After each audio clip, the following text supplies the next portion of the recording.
Hello दोस्तों, स्वागत है आपका फिर से एक नए वीडियो में। मैं CSY शोध करता हूँ, वो आपके अपनी YouTube channel study with CSY में।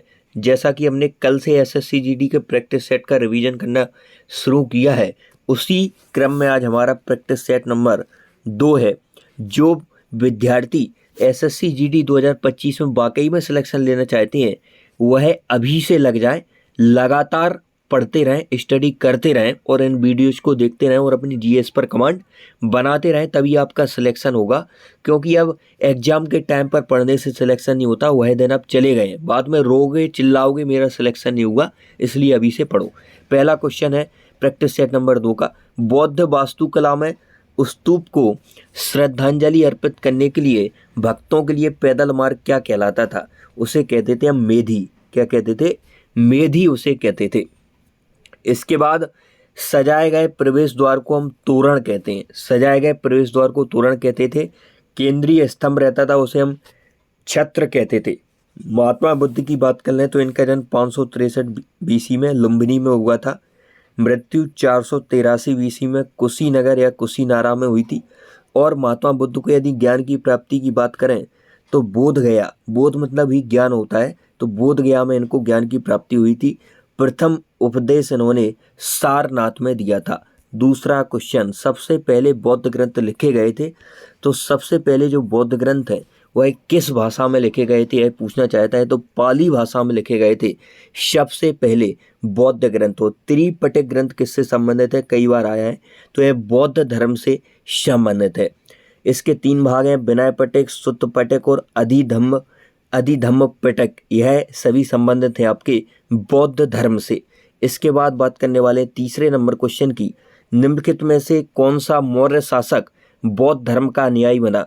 तो बौद्ध धर्म का अनुयायी बना था अशोक। इसने बौद्ध धर्म का प्रचार भी करवाया था। और गुप्त वंश से संबंधित है आपका समुद्रगुप्त, जिसे भारत का नेपोलियन कहा जाता है। भारत का नेपोलियन किसे कहा जाता है? समुद्रगुप्त को कहा जाता है। बृहद्रथ की बात कर लें तो बृहद्रथ आपका मौर्य वंश का अंतिम शासक था।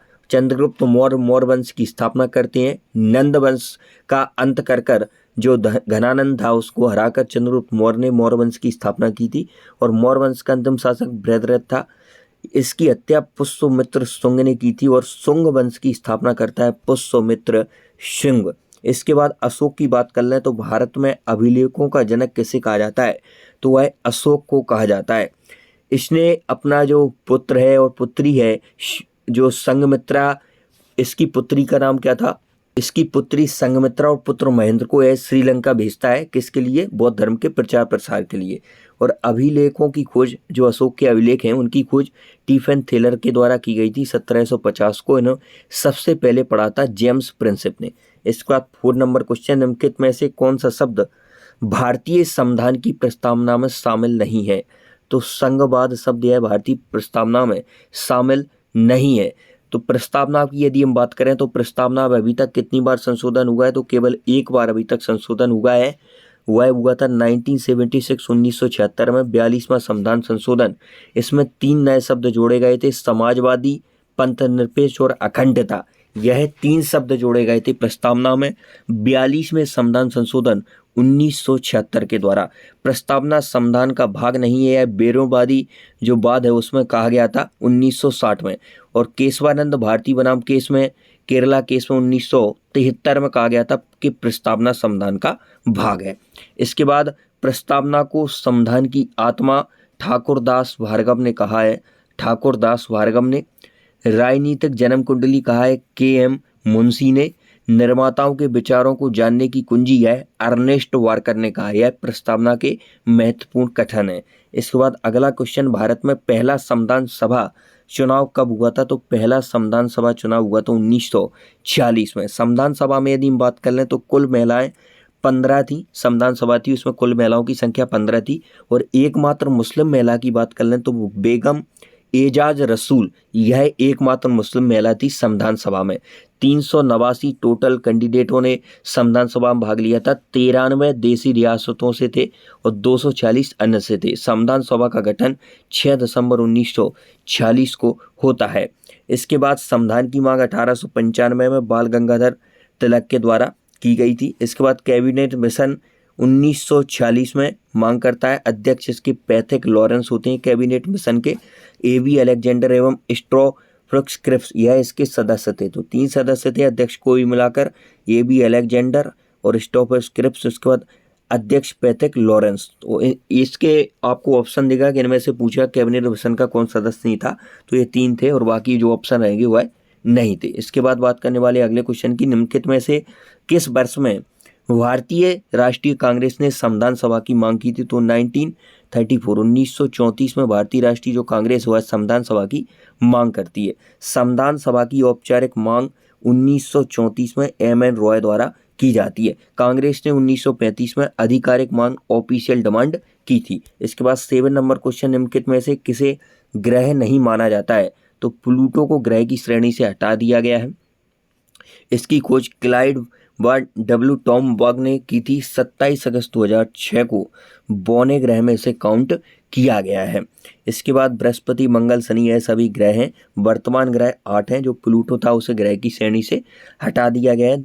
24 अगस्त 2006 को इसे बौने ग्रह की श्रेणी में रखा गया है। इसके बाद 8 नंबर क्वेश्चन, किस ग्रह को पृथ्वी की जुड़वा बहन कहा जाता है? तो शुक्र ग्रह को पृथ्वी की जुड़वा बहन कहा जाता है। सबसे गर्म ग्रह की यदि हम बात कर लें तो वो भी शुक्र ग्रह है। लाल ग्रह किसे कहा जाता है? तो मंगल ग्रह को लाल ग्रह कहते हैं। सूर्य के सबसे समीप सबसे निकट ग्रह कौन सा है? तो वो आपका बुध ग्रह है। और सबसे छोटा ग्रह भी कौन सा है? बुध ग्रह है। काला ग्रह या काला दानव किसे कहते हैं? तो हम शनि ग्रह को कहते हैं।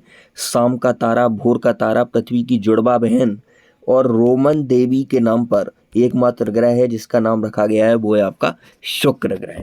तो इसके बाद 9 नंबर क्वेश्चन, वर्ष के किस दिन पृथ्वी सूर्य से सबसे अधिक दूरी, जैसे अपसौर भी कहा जाता है, पर होती है? तो 4 जुलाई को सूर्य से सबसे अधिक दूरी पर होती है पृथ्वी, जिसे हम अपसौर कहते हैं। अपसौर कहते हैं। इसके बाद बात करने वाले अगले क्वेश्चन की, किस अर्थशास्त्री ने 1817 में तुलनात्मक लाभ और विशेषज्ञता के आधार पर अंतर्राष्ट्रीय व्यापार सिद्धांत विकसित किया था? तो डेविड रिकार्डो ने विकसित किया था 1817 में तुलनात्मक लाभ और विशेषज्ञता का सिद्धांत।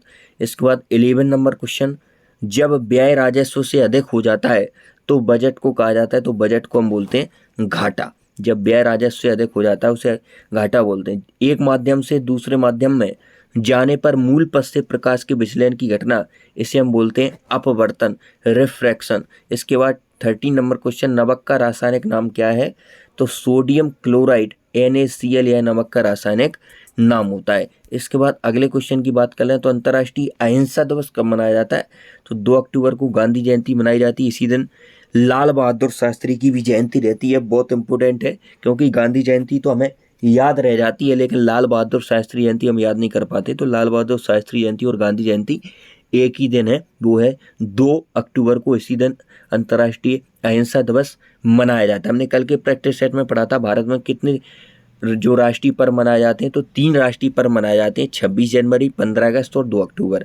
15 अगस्त को स्वतंत्रता दिवस मनाया जाता है, 31 अक्टूबर को राष्ट्रीय एकता दिवस मनाया जाता है, 14 नवंबर को आपका बाल दिवस मनाया जाता है। इसके बाद 15 नंबर क्वेश्चन, जागोई और चोलोम किस शास्त्रीय नृत्य के 2 मुख्य भाग हैं? तो मणिपुरी नृत्य के 2 मुख्य भाग हैं, जागोई और चोलोम। तमिलनाडु भरतनाट्यम, यह भरतनाट्यम कहाँ का है? तमिलनाडु का है। उड़ीसी उड़ीसा का है। और मणिपुर नृत्य से आपको एक नाम इंपोर्टेंट याद रखना है, झावेरी बहनों का संबंध किससे है? मणिपुरी नृत्य से है। मणिपुरी नृत्य की शैलियों की बात कर लें तो दंड रसक, तालासक, मंडक रसक, यह मणिपुरी नृत्य की शैलियाँ हैं। मोहिनीअट्टम कहाँ का है? यह आपका केरल का है। 16 नंबर क्वेश्चन, मोहिनीअट्टम किस हिंदू देवता से संबंधित है? तो भगवान विष्णु से संबंधित है आपका मोहिनीअट्टम नृत्य। और कहाँ का है? यह है आपका केरल का मार्शल आर्ट है।